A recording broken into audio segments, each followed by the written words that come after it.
Hello everyone. Straight of Hormuz में फिर से लड़ाई चालू हो गई है और ये लड़ाई 28 फरवरी 2026 को जो लड़ाई चालू हुई थी उससे अलग कैसे है और अभी जो लड़ाई चल रही है स्ट्रेट ऑफ हॉर्मुज में इसकी असली वजह है क्या, ये आज आपको इस वीडियो के अंदर बड़े ही डिटेल में और आसान भाषा में क्लियर हो जाएगा।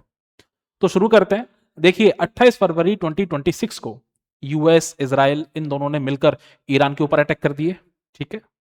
अब यहां पर एक चीज बड़ा इंपॉर्टेंट है कि यहां पर इस लड़ाई में तीन बड़े स्टेक होल्डर्स हैं। एक तो है ईरान, एक है इजराइल और एक है यूएस। ईरान की डिमांड यह है कि मेरे पास जो एनरिच्ड यूरेनियम पड़ा हुआ है उससे मैं न्यूक्लियर वेपन बनाना चाहता हूं अपनी सेफ्टी के लिए। इजराइल कह रहा है कि मैं न्यूक्लियर वेपन नहीं बनाने दूंगा और तुम्हारे पास हल्का सा भी एनरिच्ड यूरेनियम है ना, मैं उसको भी खत्म करूंगा। इसके अलावा मैं तुम्हारी मिसाइल की कैपेबिलिटी को भी खत्म करूंगा। दैट मींस इजराइल चाहता है ईरान का कंप्लीट खात्मा। ना तो उसके पास मिसाइल की कैपेबिलिटी बचे, दैट मींस कन्वेंशनल कैपेबिलिटी बचे, और ना ही उसके पास न्यूक्लियर कैपेबिलिटी बचे। अब यूएस का वर्जन इजराइल के वर्जन से हल्का सा अलग है। यूएस कहता है कि देखो भाई ईरान, ऐसा है न्यूक्लियर वेपन तो हम भी तुम्हें नहीं बनाने देंगे, लेकिन अगर तुम पीसफुल न्यूक्लियर प्रोग्राम चाहते हो तो we can make a deal with you. That means US चाहता है कि ईरान पीसफुल न्यूक्लियर प्रोग्राम करे, नो प्रॉब्लम। इजराइल चाहता है कि ना तो न्यूक्लियर प्रोग्राम और ना ही मिसाइल कैपेबिलिटी। क्लियर है। अब इस चीज से लड़ाई चालू हो गई। अब लड़ाई चालू हो गई, इसमें बड़ा इंपॉर्टेंट पॉइंट निकल के आता है 17 जून 2026 को। 17 जून 2026 को एक बड़ा ही अचीवमेंट होता है इस क्राइसिस में, और वो अचीवमेंट ये था कि यूएस और ईरान के बीच में एक मेमोरेंडम ऑफ अंडरस्टैंडिंग साइन होता है। अब मेमोरेंडम ऑफ अंडरस्टैंडिंग को आप एक इंटरिम एग्रीमेंट भी कह सकते हो। इंटरम एग्रीमेंट लगभग उसी तरीके से होता है कि फाइनल जो डील होनी है, फाइनल जो एग्रीमेंट होता है, तब तक का एक टेम्परेरी अरेंजमेंट। ठीक है। तो इस इंटरिम एग्रीमेंट में दी गई 60 डेज की विंडो कि भैया 60 दिन बाद हम लोग क्या करेंगे, फाइनल एग्रीमेंट। तब तक के लिए इस क्राइसिस को, इस युद्ध को यहीं रोकते हैं और तब तक के लिए ये एक टेम्परेरी अरेंजमेंट है। ठीक है। तो एमओयू आपको समझ में आया होगा। इस 17 जून 2026 के यूएस ईरान एमओयू या फिर इंटरिम एग्रीमेंट के अंदर 14 पॉइंट्स थे, 14 पॉइंट्स। अब इन 14 पॉइंट्स को आप चाहो तो बेसिकली आर्टिकल भी कह सकते हो, लेकिन मोस्ट इंपॉर्टेंटली इन 14 पॉइंट्स में से सबसे जो इंपॉर्टेंट था वो था पांचवा पॉइंट। क्या था? पांचवा पॉइंट। अब पांचवा पॉइंट क्या कहता है? पांचवा पॉइंट में आप ये समझिए, फिफ्थ आर्टिकल में आप ये समझिए कि यहां पर आप देखिए कि the Islamic Republic of Iran, Islamic Republic of Iran will conduct a dialogue with the Sultanate of Oman to define the future administration and maritime services in the state of Hormuz. इस पांचवें article में यह लिखा है कि भाई interim agreement में यह है कि जब तक फाइनल डील नहीं हो जाती या फिर इस वॉर के बाद भी ईरान और ओमान ये दोनों मिलकर क्या करेंगे, स्ट्रेट ऑफ हॉर्मुज को कंट्रोल करेंगे। That means future administration decide करेंगे। दैट मींस आप समझिए कि ईरान और ओमान ये दोनों मिलकर स्ट्रेट ऑफ हॉर्मुज का फ्यूचर एडमिनिस्ट्रेशन डिसाइड करेंगे अकॉर्डिंग टू आर्टिकल 5। ठीक है। इसके अलावा इस फिफ्थ नंबर के पॉइंट में यह भी लिखा हुआ है कि ईरान क्या करेगा, safe passage of commercial vessels with no charge for 60 days. That means Iran क्या करेगा, इस स्ट्रेट ऑफ हॉर्मुज से कॉमर्शियल व्हीकल्स को 60 दिन के लिए विदाउट एनी कंडीशन पास होने देगा। अब ये दो पॉइंट आप ध्यान से समझो। पहली चीज कि भैया safe passage without any condition, और दूसरा फ्यूचर एडमिनिस्ट्रेशन कौन करेगा, ईरान और ओमान। चलो ठीक है, ईरान खुश हो गया कि भैया फ्यूचर में हम लोग, हमारे पास एक नेगोशिएशन पावर रहेगी। यूएस भी खुश हो गया कि 60 दिन तक ईरान क्या करेगा, अनकंडीशनल पास होने देगा। अब जो लोग यहां पर अटके हुए थे, जो लोग यहां पर अटके हुए थे, उनके लिए क्या किया गया, उनके लिए इंटरनेशनल मैरीटाइम ऑर्गेनाइजेशन के साथ मिलकर दो रूट्स बना दिए गए। एक रूट तो यह बना दिया गया, एक रूट तो यह बना दिया गया, जिसको बोला गया क्या, सदर्न रूट। और सदर्न रूट था ये ओमान के वाटर्स में, ठीक है। एक बना दिया गया क्या इधर, नॉर्दर्न रूट, ये है क्या नॉर्दर्न रूट, और ये किसके वाटर्स में है, ईरान के वाटर्स में है। क्योंकि इन दोनों रूट्स के बीच में यहां पर जो मेन सेंट्रल स्कीम थी, ट्रैफिक सेपरेशन स्कीम, वहां पर तो बेसिकली माइंस का खतरा था वॉर की वजह से, तो उसको क्लियर होने में टाइम लगेगा।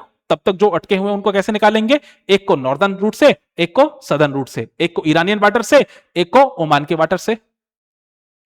यूएस को लगा कि यार 60 दिन तक ईरान विदाउट एनी कंडीशन पास होने देगा, और सदर्न रूट हमारे पास है ही है, क्योंकि सदर्न रूट किसके वाटर्स में, ओमान के वाटर्स में।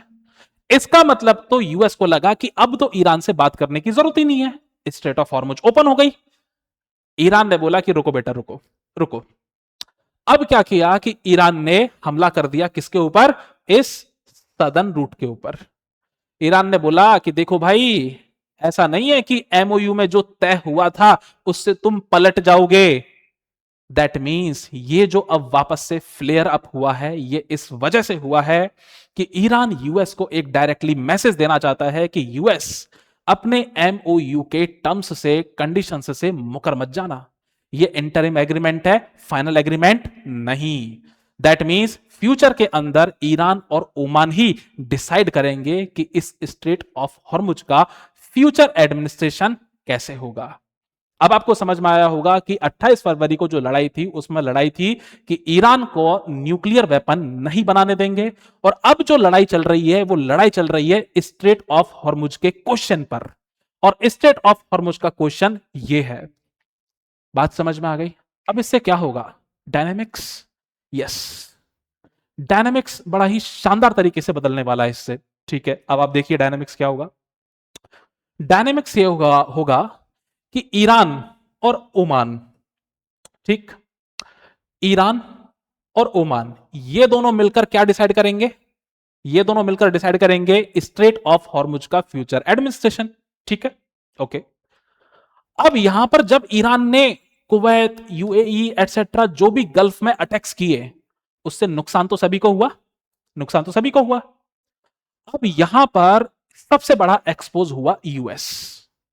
यूएस को लगा कि नहीं नहीं, मैं तो यहां पर बेस बनाकर बैठा हुआ हूं, तुम लोग को डरने की जरूरत नहीं है। अब ये लोग भी बड़े ताव में बैठे हुए थे कि हमारे पास तो यूएस के बेसिस हैं, और ईरान तुम अटैक कर लोगे, क्या कर लोगे हमारा। अब हमारे पास एक से एक यूएस की कमांड सेंटर्स हैं यहां पर। तो यहां पर ईरान ने जैसे ही अटैक्स किए गल्फ में, तो यूएस की सिक्योरिटी हो गई एक्सपोज। गल्फ के कंट्रीज को लगा कि यार ईरान से दुश्मनी लेना बेकार की बात है। यूएस जो हमको कह रहा था कि हम आपको प्रोटेक्शन देंगे, वो भी प्रोटेक्शन नहीं करवा पाया। तो यहां पर अब क्या हुआ, कतर ने अनाउंसमेंट कर दिया। अगला अगला अनाउंसमेंट किसने कर दिया, कतर ने, कि देखो भाई ऐसा है, 2022 का मेरे पास एक एग्रीमेंट था कि मेरे और ईरान के बीच में जो गैस फील्ड है, नॉर्दर्न फील्ड और साउथ पार्स, अभी देखते हैं। ये आप देखिए कि साउथ पार्स ईरान के वाटर्स के अंदर, और ये नॉर्दर्न फील्ड कतर के वाटर्स के अंदर। तो यहां पर कतर ने बोल दिया कि भाई मैं तो इस चीज को जोड़ने वाला हूं, इन दोनों फील्ड्स को जोड़ने के लिए जो एग्रीमेंट हमने किया था 2022 का, उसको मैं क्या कर दूंगा, एग्जीक्यूट करूंगा। ये अनाउंसमेंट करता है कतर 18 जून को। दैट मींस ईरान कतर तक भी पहुंच गया। और सबसे बड़ी चीज सर, सबसे शॉकिंग चीज, सऊदी ने बोला कि मैं गल्फ और ईरान का एक समिट कराने वाला हूं, गल्फ और ईरान का समिट कराने वाला हूं। तो दैट मींस ईरान पहुंच गया कहां तक, सऊदी तक भी। बात समझ में आ गई। तो ये जो सऊदी, कतर और ओमान की जो एक्सेस बन रही है, इससे ईरान को मिल रही है एंट्री मिडिल ईस्ट के अंदर सीधी सीधी। और अगर ईरान को मिल गई एंट्री, तो ऊपर से रशिया भी आ जाएगा, और इधर से चाइना भी आ जाएगा, इधर से आ जाएगा चाइना भी, और एक नई एक्सेस निकल के आएगी, सऊदी, कतर, ओमान। ये हो सकता है। अब यहां पर क्या हुआ कि सऊदी, कतर, ओमान, इन तीनों में कॉमन थ्रेड ये है कि ये तीनों की तीनों चाहते हैं कि भैया ईरान जो हमारा एक पड़ोसी है, इसके साथ लड़कर नहीं सुलझा जा सकता, इसके साथ नेगोशिएट करके, इसके साथ बातचीत करके ही चीजें सॉल्व की जा सकती हैं। That is why the Saudi is trying to invite the Iran. एक बहुत ही शॉकिंग डायनामिक्स है। सऊदी हिस्टोरिकली यूएस का एक अलाई हुआ करता था। दूसरा क्या है कि जैसे कुवैत हो गए और बहरीन हो गए, कुवैत और बहरीन और यूएई भी आप ले सकते हो। कुवैत, बहरीन और यूएई, इन लोगों ने सोचा है कि नहीं नहीं, हम तो वॉर की सिचुएशन क्रिएट करके ही ईरान को टैकल कर सकते हैं। तो वापस से मिडिल ईस्ट में क्या हो रहा है, दो फाड़ हो रहा है और ये थोड़ा सा ईरान को फेवर ज्यादा कर सकता है।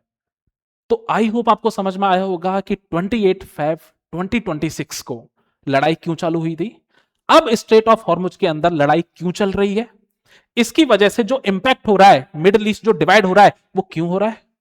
अब आखिरी क्वेश्चन बचता है कि क्या ईरान यहां पर चीजों को रोक सकता है, शिप्स को रोक सकता है। देखिए ऐसा है कि 1949 के अंदर, मतलब अब ईरान के पास ऑप्शंस क्या है। 1949 के अंदर international court of justice ICJ ने एक वर्डिक्ट दिया था कॉर्फू केस 1949 के अंदर कि देखो भाई ऐसा है कि अगर मान लो कोई कंट्री है, अगर मान लो कोई कंट्री है तो उसका जो टेरिटोरियल वाटर्स होगा, उसका जो टेरिटोरियल वाटर्स होगा, ठीक है, वहां से कोई भी शिप गुजर सकती है, वहां से कोई भी शिप गुजर सकती है, बशर्ते वो उस कोस्टल स्टेट की सिक्योरिटी को खतरा ना पहुंचाए। इसको बोला जाता है इनोसेंट पैसेज। ये इंटरनेशनल कोर्ट ऑफ जस्टिस कह रहा है कॉर्फू केस में 1949 के अंदर। उसके बाद 1982 के अंदर एक लॉ आ जाता है, कन्वेंशन आ जाता है जिसको बोला जाता है अंक्लॉस, UNCLOS, अंक्लॉस। अंक्लॉस कहता है कि भैया पास तो होने दिया जाएगा, कोई भी चार्ज नहीं लगेगा, लेकिन अगर मान लो कोई शिप पास हो रहा है तो वो हो सकता है कि वहां पर मैरीटाइम जो जोन है उसको पॉल्यूट करे। मान लो ये शिप यहां से पास हो रहा है तो हो सकता है कि ईरान के मैरीटाइम जोन को पॉल्यूट करे, उसके लिए तो ईरान चार्ज लगा सकता है, यस लगा सकता है। ये कहता है अंक्लोज का आर्टिकल नंबर 43 कि भैया सर्विसेज जो तुमने ली हैं उसका चार्ज देना देना पड़ेगा, ठीक है, बाकी ऐसे आपको फ्रीली पास हो सकते हो। फिर अंक्लॉस के ही आर्टिकल नंबर 37 से लेकर 44 तक ये डील करते हैं इंटरनेशनल स्ट्रेट्स से, जो भी आपके स्ट्रेट्स होती हैं जैसे स्ट्रेट ऑफ हॉर्मुज, कि इनमें नेविगेशन कैसे कैसे होगा।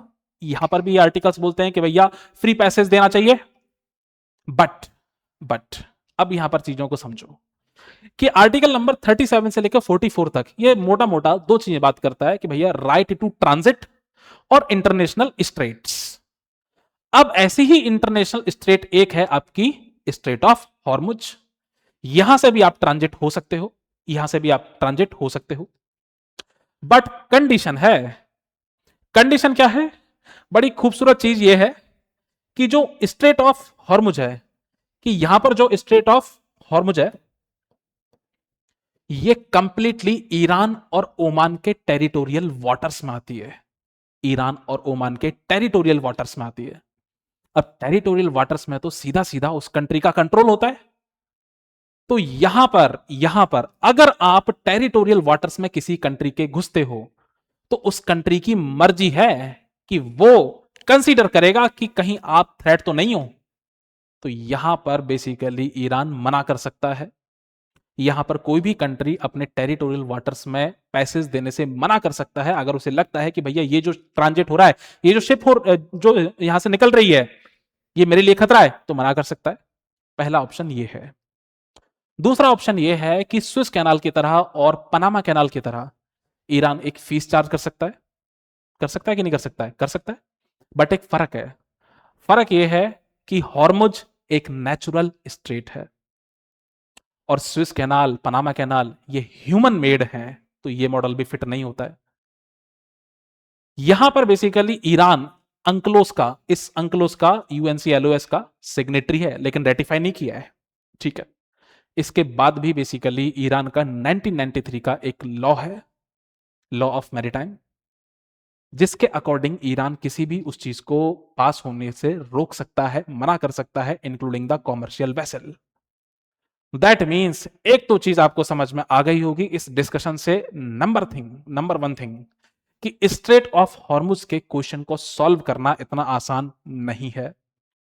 नंबर टू, ईरान जो है वो स्ट्रेट ऑफ हॉर्मुज को एक चोक पॉइंट, तो ये है ही चोक पॉइंट, नेवल जो टर्म्स होती हैं उनमें एक ऐसा टर्म होता है जहां से आप ब्लॉक करके सिग्निफिकेंटली चीजों को कंट्रोल कर सकते हो। यहां पर बेसिकली ईरान इस हॉर्मुज को एक चोक पॉइंट की तरह तो देखता ही देखता है, साथ ही साथ में ये इसको एक जो आपके बार्गेनिंग चिप होती है उसके तौर पर भी देखता है। ईरान को पता है कि अगर स्ट्रेट ऑफ हॉर्मुज पर मैंने मेरा रवैया अगर ढीला किया, अगर यूएस को मैंने फ्री हैंड दिया, तो मेरे पास कुछ नहीं बचेगा। That means straight of Hormuz Iran के लिए आज की डेट में बहुत बड़ी एक नेगोशिएटिंग पावर है, और सारी लड़ाई इसी की है। जो भी आईआरजीसी है, ईरान है, वो बार बार यही मैसेज देते हैं कि बेटा यूएस अपने एमओयू के टर्म्स से मुकर मत जाना। तो आई होप आपको ये समझ में आ गया होगा कि 28 फैब 2026 और अभी की जो स्टेट ऑफ हॉर्मुज की जो लड़ाई चल रही है, इन दोनों में क्या फर्क है। ऐसे ही डिटेल्ड डिस्कशन और आईआर वाली वीडियोस के लिए kindly do like share and subscribe this channel. Thank you so much.